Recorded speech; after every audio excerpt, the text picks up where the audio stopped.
ইয়া রাসূলুল্লাহ, কোরআনুল কারীমে অসংখ্য সূরা আছে, সবই ভালো, সব সূরাই আল্লাহর নাজিলকৃত, কিন্তু এই সূরাটা আমি এজন্য পাঠ করি বেশি, কারণ এই সূরাটা পড়লে আমি মজা পাই, এই সূরা থেকে আমি আল্লাহর গ্রাণ পাই। গ্রাণ পাইছে বলে অনেকে 60 বছর আগে বাপ মরে গেছে, বাপের পাঞ্জাবি না হলে আমার আব্বার গ্রাণ পাই, কথা কয় না। ইউসুফ আলাইহিস সালামের বাপ ইয়াকুব আলাইহিস সালাম হারাইছে পরে জামাতে গ্রাণ পাইছে না? গ্রাণ পাইতে গেল তো কিছু জিনিস লাগে, না হতো এই শক্তি থাকতে হইব, সবাই গ্রাণ পায় না। যারা বাপ মারে সোয়াল বিয়াল মুড়ায় হ্যাঁ গ্রাণ পাইব, টান থাকতে হইব। যাই হোক, এটা একটা ওয়াজ। মুসলমান ভাইরারে আমার, গ্রাণ পায় কি কথা? আল্লাহর গ্রাণ পাই, আমি আমার রবের গ্রাণ পাই। আল্লাহর তো দেখি না, চোখ দিয়া তো আল্লাহ দেখি না, কিন্তু আল্লাহর গ্রাণ এই সূরার মধ্যে আমি পাই। এই সূরা আমার কাছে পড়লে মজা লাগে, ভাল লাগে। এই সূরার ভিতরে আমি আমার আল্লাহর পরিচয় পাই, এই জন্য সূরাটাকে আমি ভালোবাসি, মহব্বত করি। এই সূরাটা আমি বেশি বেশি তেলাওয়াত করি। এ হলো সাহাবীর বক্তব্য। এবার সমাধান, নবুয়তের জবান থেকে সমাধান শোনেন। আল্লাহর হাবিব বলেন, সাহাবী আল্লাহর মহব্বতে, আল্লাহর ভালোবাসায়, আল্লাহর একত্ববাদের গ্রাণ পাইয়া সেই মজায় যদি সূরা বারবার তেলাওয়াত করো, আমি দিনের নবী নবুয়তের জবান দিয়ে তোমাকে বলে দিলাম, এই সূরাই তোমাকে জান্নাতে নিয়ে যাবে। এই কুল হু আল্লাহ তোমাকে জান্নাতে নিবে। এক কুল হু আল্লাহ তোমাকে টেনে আল্লাহর জান্নাতের সর্বোচ্চ মর্যাদায় তোমাকে পৌঁছায় দেবে। প্রিয় ভাইরা, আমরা ঈমানদার, আমরা বিশ্বাস করি আল্লাহ কয়জন। পৃথিবীর সব অন্য ধর্মের লোকরাও এক আল্লাহ বিশ্বাস করলেও আল্লাহর সাথে শরীক স্থাপন করে। কোরআনুল কারীমে আল্লাহ তাআলা বলছেন, নবী আপনি মক্কার কাফেররা যারা দুর্গা পূজা করে, যারা পাথর দিয়ে বানায় পূজা করে, এদেরকে আপনি জিজ্ঞাসা করেন তো, এদেরকে জিজ্ঞাসা করেন তো আসমান কে বানিয়েছে? মান খালাকাস সামাওয়াতি ওয়াল আরদ, কে বানিয়েছে আসমান, কে বানিয়েছে জমিন?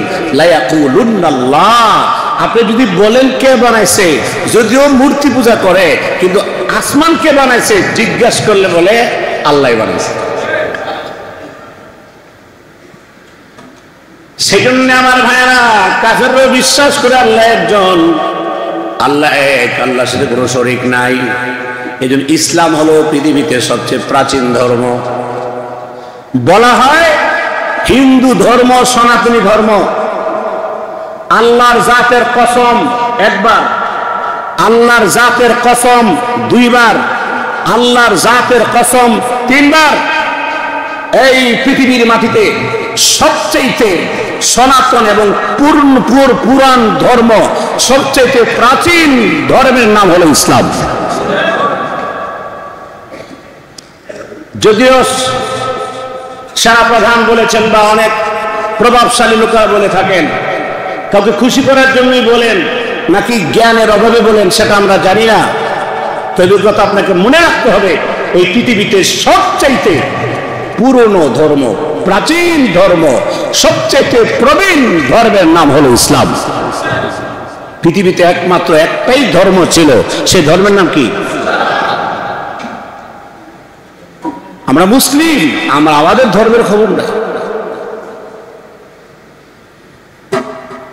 আদম আলাইহিস সালাম পৃথিবীর সকল মানুষের ফইলা মানুষ করা, আমরা কোন লোকের কোন নাকি কারণ নাকি? পৃথিবীর সকল মানুষের প্রথম মানবের নাম বলে। আচ্ছা, ইহুদিরা যদি গান ফইলা মানুষ কারা কি আরেকজনের নাম কত? খ্রিস্টানকে জিজ্ঞাসা করেন তো যে প্রথম মানব কারা? তাহলে আদম আলাইহিস সালামের আগে কোনো মানুষ আছে? তাহলে পৃথিবীতে যত ধর্মের মানুষই হোক, সেটা তো মানুষ নাকি অন্য কিছু?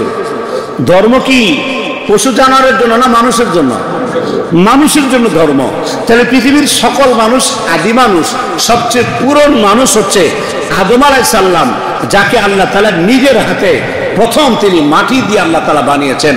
5টা পাহাড়ের না, 5 জায়গার বিভিন্ন জায়গার মাটি দিয়া আল্লাহ তাআলা আদম আলাইহিস সালামকে নিজের হাতে বানিয়েছেন। আদম আলাইহিস সালামকে আল্লাহ তাআলা বানাইয়া সর্বপ্রথম আদম নবীর ভিতরে আল্লাহ তাআলা রুহু ফুঁকে দিলেন, রুহু দিয়া দিলেন। আদম আলাইহিস সালামের পরে হাওয়া আলাইহিস সালামকে আদম আলাইহিস সালামের বাম পাজরের হাড় থেকে হাওয়া আলাইহিস সালামকে বানালেন। এবার আদম আর হাওয়া দুইজনকে বানানোর পরে এবার আদম হাওয়ার মাধ্যমে পৃথিবীতে সন্তান, বীর্যের মাধ্যমে আল্লাহ তাআলা মানুষ বানানো শুরু করলেন। তাহলে মানুষকে আল্লাহ প্রথম বানিয়েছেন মাটি দিয়ে, 2 নম্বরে বানিয়েছেন বাম পাজরের হাড় দিয়ে, তার পরবর্তীতে মানুষ সৃষ্টি হতে লাগলো বীর্য দিয়ে, মায়ের পেটে যেটা আল্লাহ সিস্টেম চালু করেছেন। কোরআনুল কারীমে আল্লাহ তাআলা মানুষকে মাটি দিয়ে বানিয়েছেন এই কথাও আছে। কোরআনে আল্লাহ তাআলা মানুষকে নাপাক পানি দিয়ে বানিয়েছেন এটাও আছে। মানুষ মাটি দিয়ে বানিয়েছেন এই কথা কোরআনে আছে। আল্লাহ তাআলা নাপাক পানি দিয়ে বানিয়েছেন এটাও আছে। মাটি দিয়ে মানুষ বানিয়েছেন যখন আল্লাহ বলছে তখন উদ্দেশ্য হলো আদম আলাইহিস সালাম, আর বীর্য দিয়ে মানুষ বানিয়েছেন তখন যখন বলে তখন উদ্দেশ্য হলো আদম হাওয়ার মাধ্যমে বানিয়েছেন। সুবহানাল্লাহ। কতটা এই দুইটার মধ্যে কোনটা ঠিক আর কোনটা বেঠিক? কথা কোনটা ঠিক কোনটা বেঠিক একজন কোন না, এই দুইটা কথার মধ্যে ঠিক কোনটা বেঠিক কোনটা? কথা তোমার ঠিক। তাহলে আদম আলাইহিস সালামকে যে আল্লাহ প্রথম মানুষ বানালেন, আদম আলাইহিস সালাম পৃথিবীতে আইসা তিনি একটা ধর্ম পালন করছেন কিনা? এটা কি সনাতন হিন্দু? এটা ইসকন? এটা কি ধর্মটা কি? তো সবচেয়ে পুরান ধর্ম কোনটা? তো সনাতনী হিন্দু ধর্ম পুরান কেমনি আমি বুঝি না। তো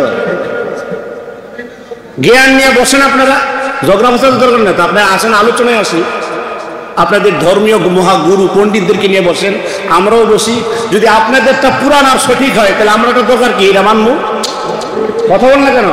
আর যদি প্রমাণ হয় যে আমাদেরটা ঠিক তা আপনি মানেন, সমস্যা কি? মসজিদের ভিতরে সারা ফেজ বাংলার কোনো টাইম নেই তো, বহুত কথা না লাইক জ্বালা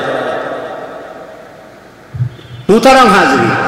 সবচেয়ে প্রাচীন ধর্ম, প্রবীণ ধর্ম, সবচেয়ে পুরনো ধর্ম হলো ইসলাম। ইসলামী পৃথিবীতে ছিল। মূর্তি পূজা শুরু হয়েছে নূহ আলাইহিস সালামের পর থেকে। আদম আলাইহিস সালামের সময় কোনো মূর্তি পূজা ছিল না।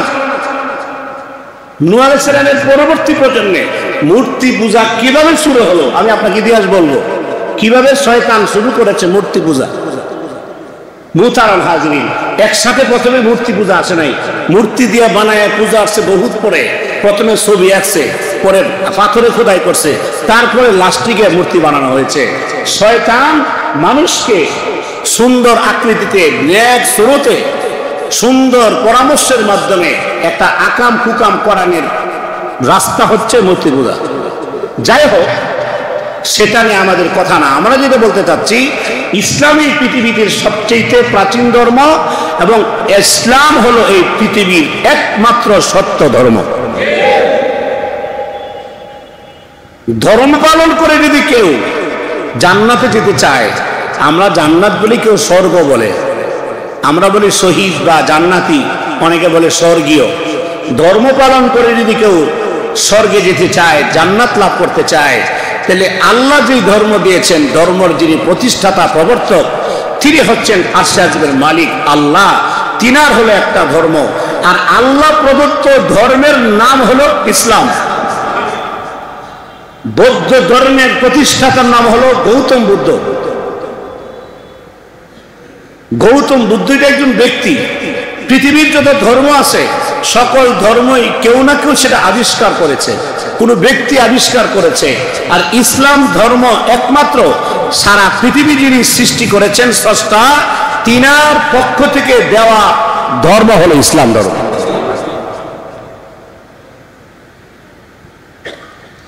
আল্লাহ রাব্বুল আলামিন বলেন, ইন্নাদ-দীনা ইনদাল্লাহিল ইসলাম, নিশ্চিত আমি আল্লাহর কাছে একমাত্র ধর্ম,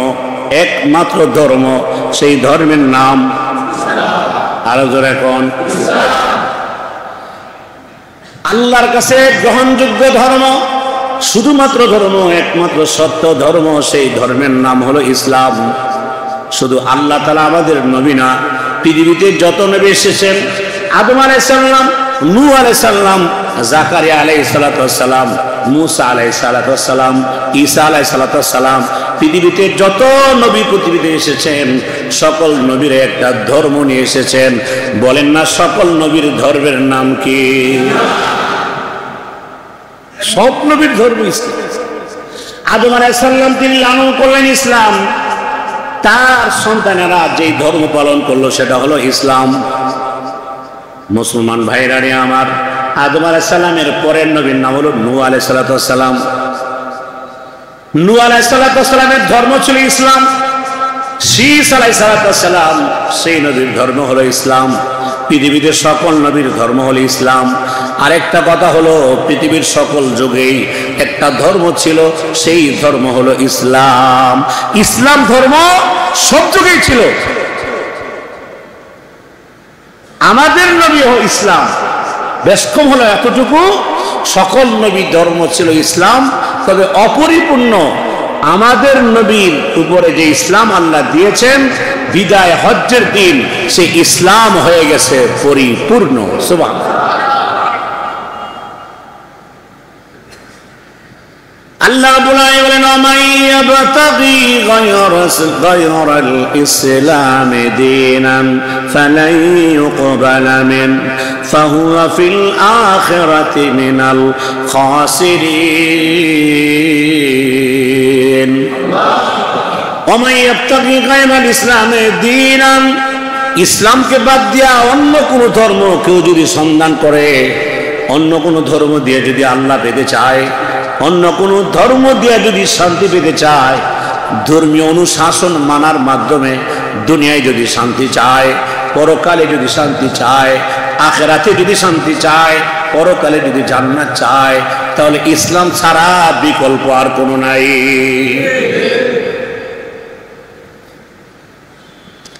ইসলাম পৃথিবীতে শান্তির ধর্ম। আমাদের